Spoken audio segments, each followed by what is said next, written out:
In the headlines, Vietnam reaches under-23 Asian Cup final after a dramatic victory over Qatar. Many listed enterprises have announced their financial results for 2017 and will go to find out who's leading the profits race. 11 remaining countries of the Trans-Pacific Partnership are set to sign the replacing CPTPP this March in Chile.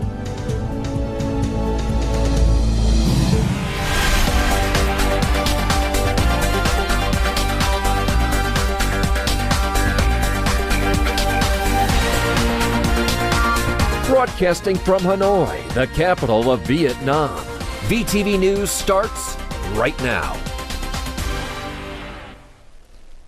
Hello, it's good to have you back here on VTV News live at 3 p.m. local time. We now begin with our top news in the bulletin. Prime Minister Nguyễn Xuân Phúc and his spouse left to attend the ASEAN-India Commemorative Summit and the 69th anniversary of Republic Day in India from the 24th to the 26th of January as guests of Indian Prime Minister Narendra Modi. Theme sharing common values and destiny, the conference is an opportunity to further promote Vietnam-India relations and the coordinating role of Vietnam in ASEAN-India relations. Prime Minister Nguyễn Xuân Phúc is scheduled to meet with the President of India and later talk with Prime Minister Narendra Modi. After attending the ASEAN-India Summit tomorrow, Prime Minister Nguyễn Xuân Phúc and his wife, along with other ASEAN leaders, will attend the Indian Republican Day Parade. This is the first time India has invited 10 ASEAN leaders to attend this important event and demonstrates the importance of ASEAN's role in the country's foreign policy. We now move on with other news. The Vietnamese footballing history has been rewritten by the country's under-23 team, which secured a place in the final of the Asian Football Confederation Under-23 Championship on Tuesday, thanks to a dramatic victory over Qatar. And in the following, let's take a look at how the team achieved this outstanding victory in that decisive match.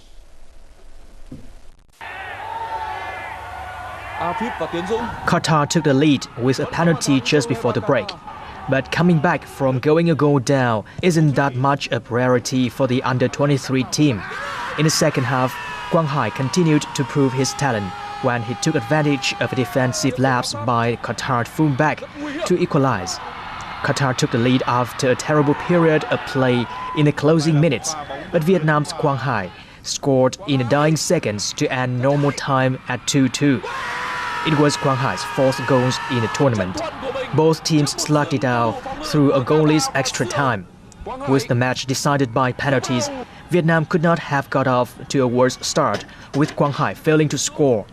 But Vietnam's goalkeeper Tiến Dũng eventually stepped up to save the day, saving two Qatar attempts. Van Thanh finally secured the victory for Vietnam from the spot. Vietnam's under-23s will now face Uzbekistan in the final, who demolished South Korea 4-1 after extra time in the other semi-final.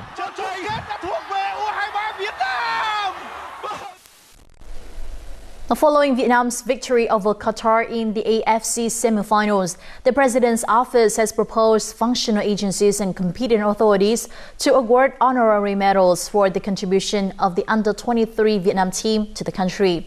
Now, Vietnam overcame Qatar 4-3 in a penalty shootout.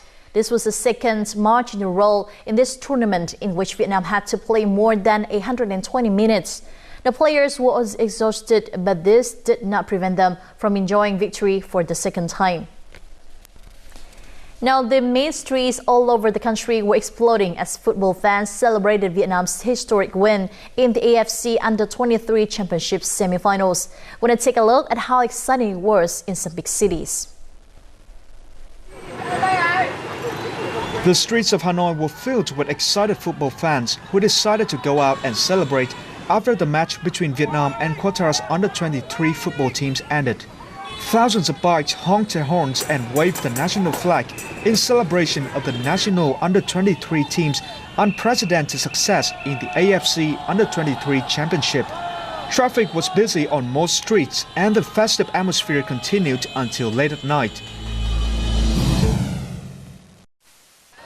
Hugs between strangers, excitement, even crying could be seen as Vietnam secured a berth in the final of the AFC U23 Championship after beating Qatar. In Cần Thơ and Ho Chi Minh City, the main streets were also crowded with thousands of football lovers celebrating the win right after the match.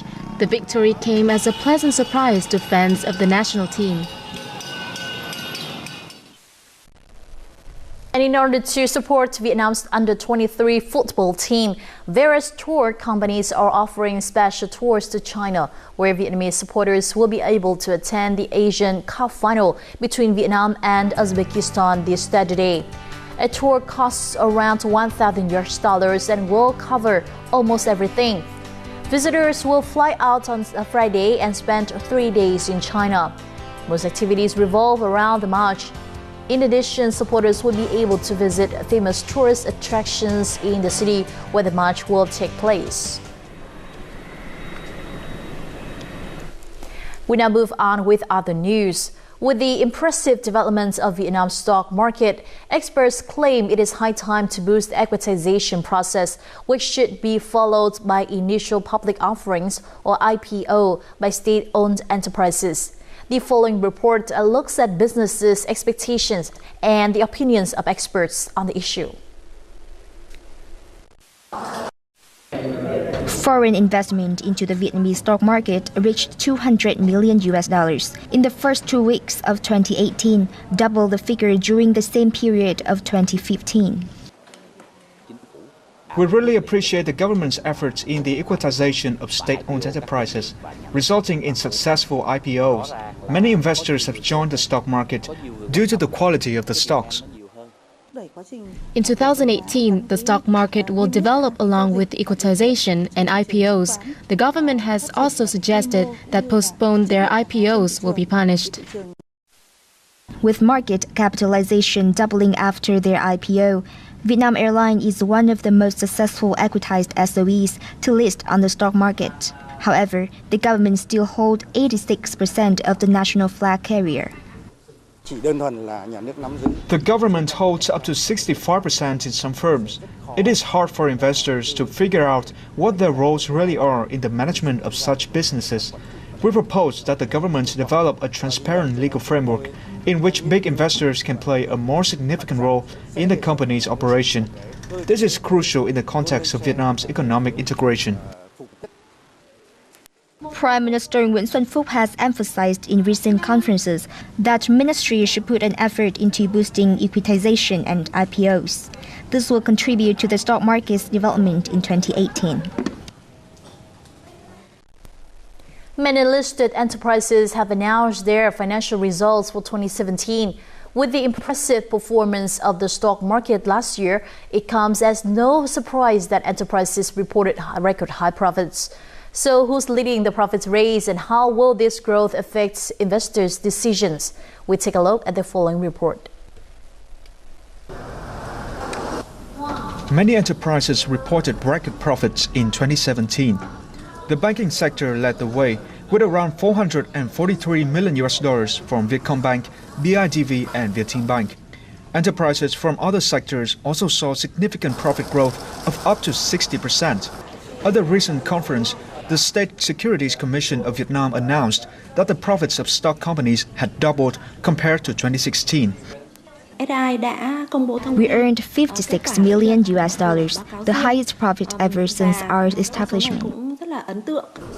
Apart from the Saigon Securities Incorporation or SSI, VN Direct also recorded a profit growth of 135%, and the Saigon Hanoi Securities Joint Stock Company or SHS recorded 400%.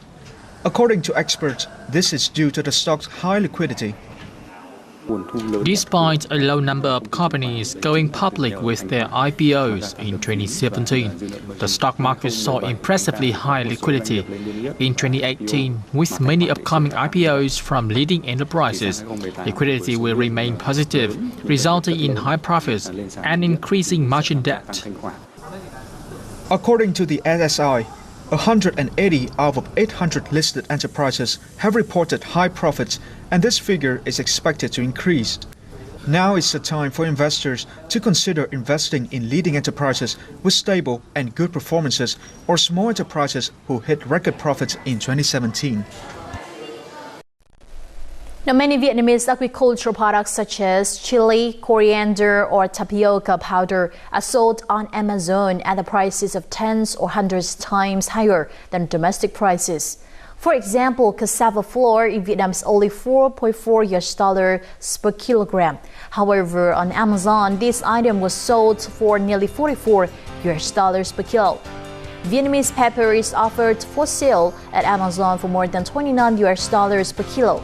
Notably, on the Amazon's online store, lucuma powder is sold at about $66, described as a food that contains lots of antioxidants, fiber, vitamins, trace elements, and even capable of helping to reduce fat.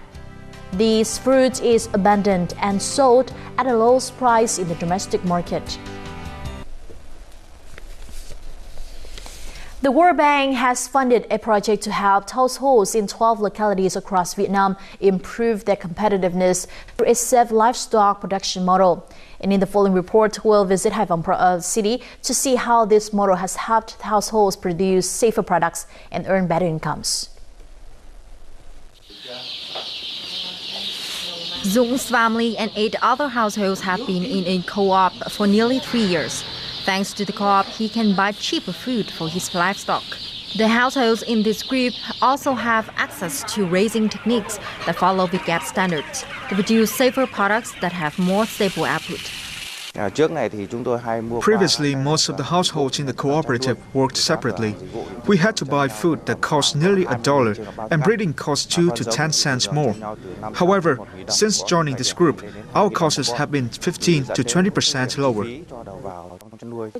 We get guidance in terms of livestock farming techniques and disease prevention and treatment. Through this cooperative, we can gather capital to reduce costs for raw materials. The Livestock Competitiveness and Food Safety Project, or LiveSAP, which is funded by the World Bank, has been helping 39,000 households access high-quality livestock extension services for the past 6 years.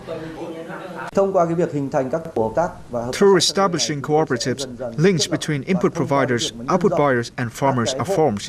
We also encourage households to follow VTV standards to expand safe husbandry areas. As such, their products can be sold not only domestically, but also to foreign markets. Statistics show that farmers who comply with VTV standards can earn 15% more due to shorter times and lower food costs for livestock farming. They also have saved nearly $90 for fuel by using biogas. This model also encourages them to follow sustainable and environmentally friendly production techniques. And in the next part of VTV News, let's now check out our updated foreign exchange rates between Vietnamese dong and other currencies for today's trading.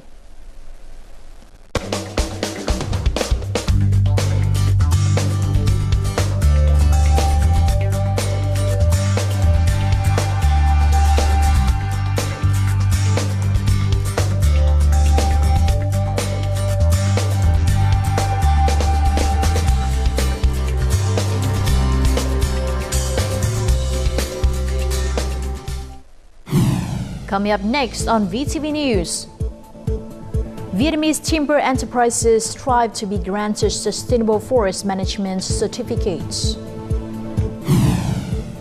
And later on, buckwheat flower, a popular plant in mountainous areas, now attracts tourists in Ho Chi Minh City.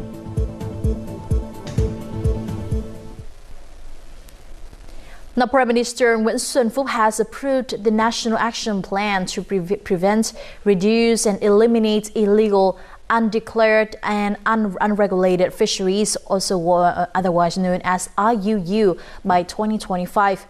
Now, the objectives of the plan are to prevent, reduce, and eliminate IUU exploitation activities of Vietnamese and foreign organizations and individuals in Vietnam seas in order to promote sustainable and responsible fisheries development, contributing to national security, regional and international integration.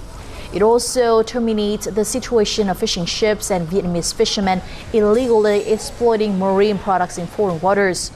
There are 3 tasks that are set to be implemented: establishing the IUU working group, building 3 major fisheries centers, and severely fining any ships involved in illegal fishing. Now, sustainable forest management is one of the requirements importers have when it comes to timber products. This is a challenge for Vietnamese enterprises, as most forests in the country have not been granted sustainable forest management certificates. Aside from European countries, several Asian nations such as Japan and South Korea may say no to wood chips if Vietnamese exporters don't have sustainable forest management certificates. The certificate is the first requirement importers consider before quality and price. Because our company obtained the Forest Stewardship Council or FSC certification and our production is in the chain of custody, it is easier for us to enter foreign markets. Bao Châu Company was the first enterprise in Phú Yên province to implement sustainable forest management. 2,000 hectares of the company's forests are expected to get a sustainable forest management certificate in the first quarter of this year. In order to get the certificate, the company must comply with strict requirements in terms of land origin, effects on natural forests, and planting and harvesting techniques. An enterprise must meet 3 main criteria to get the certificate: responsibility to the community, responsibility to the environment, and high production efficiency. Over 230,000 hectares of forests in Vietnam have been granted sustainable forest management certificates. This number is still modest, however, when you consider how many companies don't have it. Enterprises shouldn't just consider the certificate as a tool to enjoy economic benefits.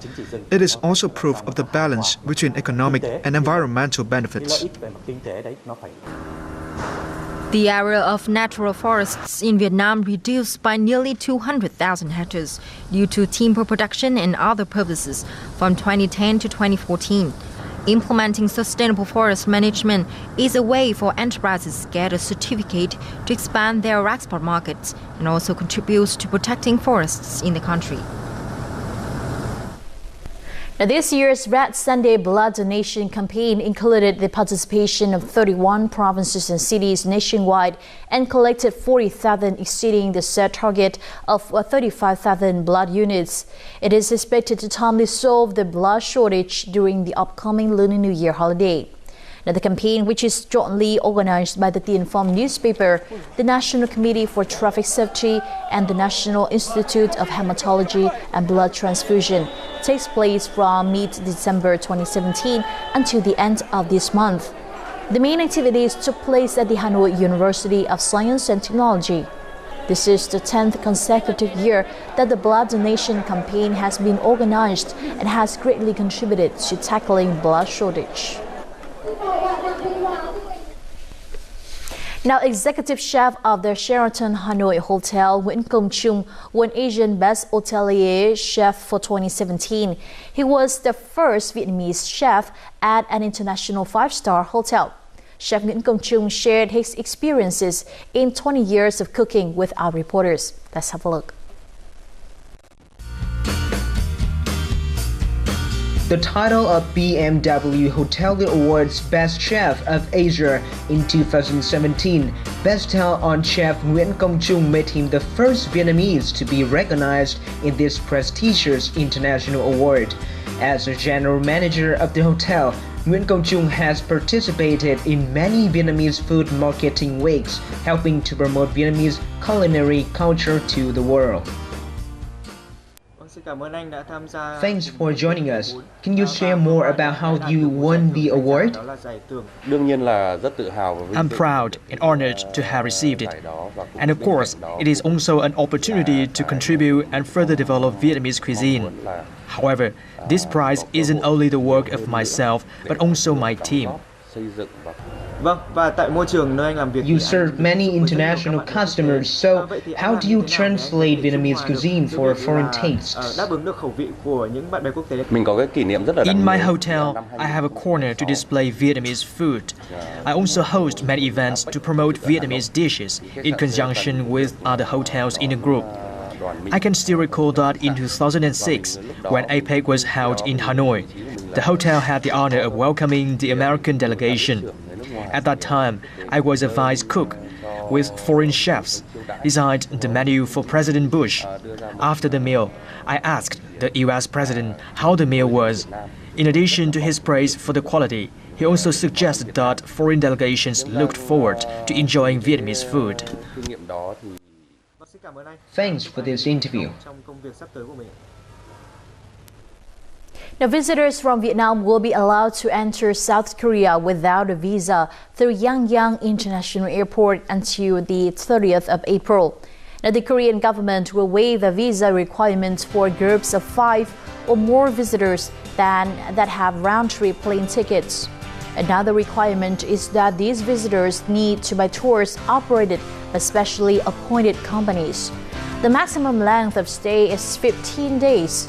This policy was passed in order to attract more international tourists to the Winter Olympics and Paralympics, which will be hosted by South Korea this year. The buckwheat is a popular plant in mountainous areas where the soil is usually dry. That's why it may seem strange that there's a garden in Ho Chi Minh City in the southern Vietnam where buckwheat flowers are grown. Let's discover this unique garden.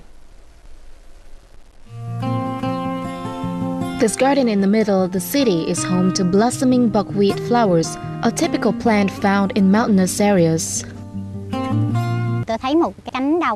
When I visited Hà Giang, I was deeply impressed by the pure beauty of buckwheat flowers among the wide and rough mountains. Being a flower lover, I found a way to bring this plant back and grow it in my garden. The differences in the soil and weather conditions make it difficult to cultivate buckwheat flowers in the city. In fact, the ones grown here can't keep their original colors. They tend to be white or pale pink. Buckwheat prefers dry soil and a cold climate, which is why I felt when I tried to grow it in the lower fields, it develops well in higher areas. These blossoming flowers attract many visitors. People can take photos with this beautiful plant without having to travel all the way to the northern mountains. This is the first time I've seen buckwheat flowers, and I love it. I've always wanted to go to Hà Giang to take photos of buckwheat flowers. I'm so excited to hear that I can find them in Saigon now.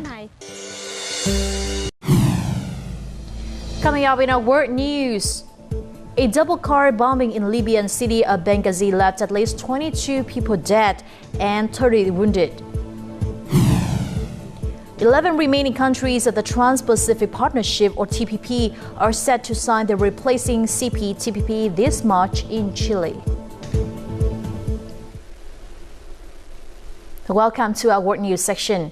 A double car bombing in the East Libyan city of Benghazi on Tuesday left at least 22 people dead and 30 wounded, including senior security figures. This is according to officials and a Reuters witness. The first explosion struck outside a mosque in Benghazi's central Al-Samani district as worshippers were leaving evening prayers. Some 10 to 15 minutes later, after security and health officials had arrived on the scene, a second, more powerful blast was detonated from a Mercedes parked on the opposite side of the street, hitting an ambulance and causing a higher number of casualties. The victims included both military personnel and civilians, officials said. It was not immediately clear who was responsible. The 11 countries of the Trans-Pacific Partnership, or TPP, are set to sign their pact without an original partner, the U.S., in March in Chile. The deal was reached on Tuesday after 2 days of talks in Tokyo. Now, over the past 2 days, senior government officials from Singapore, Australia, Brunei, Jerusalem, Canada, Chile, Japan, Malaysia, Mexico, New Zealand, Peru, and Vietnam met in Tokyo to agree on the terms of the Comprehensive and Progressive Agreement for Trans-Pacific Partnership, otherwise known as CPTPP. The CPTPP was kick-started following the withdrawal of the U.S. from the TPP, a decision made last January by U.S. President Donald Trump shortly after he was sworn in. During this week's meeting in Tokyo, the remaining members of the TPP have resolved all outstanding issues relating to the new pact, which include finalizing the list of suspended provisions and completing the legal verification of the agreement. Now, a majority of the U.S. Senate on Tuesday voted to confirm Federal Reserve Governor Jerome Powell as the next head of the central bank, likely ensuring continuity in monetary policy. Now, Powell, who was seen as an uncontroversial pick with views closely aligned with current Fed Chair Janet Yellen, is a lawyer and former investment banker. He has served on the Fed's Board of Governors since 2012. Powell, 64, was nominated by President Donald Trump in November to succeed Janet Yellen. The lawyer and former investment banker, who was seen as an uncontroversial pick with views closely aligned with Yellen's, has served The Powell, who was tapped by then-President Barack Obama to serve at the Fed, emerged as President Donald Trump's choice to lead it from a slate of possible nominees that included both Yellen and others who might have pursued a sharp policy shift. Now, Siberia is the coldest area in Russia. This year, the temperature there has already fallen to minus 60 degrees Celsius. But that doesn't make life here stagnant. The Siberian people still enjoy the fun side of winter.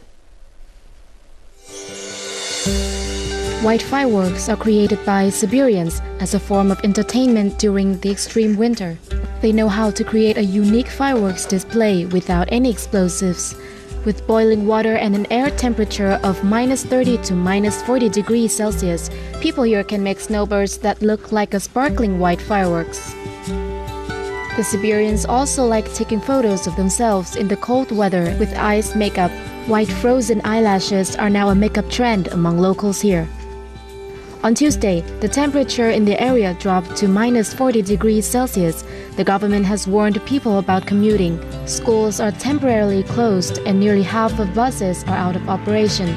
There are no traffic jams in the city. With the increased taxi fares, demands for heating and car services experienced a sharp rise. And now it's time to check out our weather updates.